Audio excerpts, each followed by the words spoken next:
When you receive the product, please wash it before use.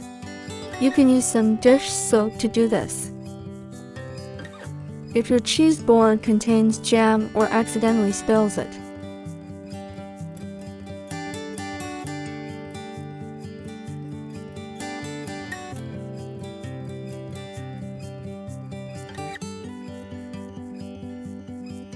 clean the cheese board with cold or warm water.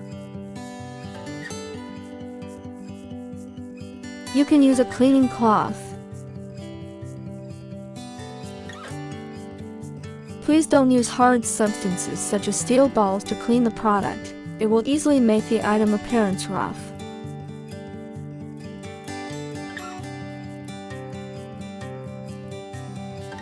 This item is made of bamboo. Please do not soak it in water for a long time.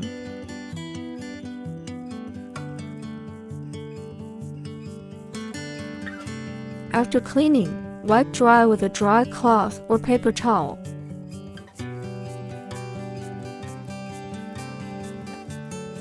The cutlery on the cheese board is removable.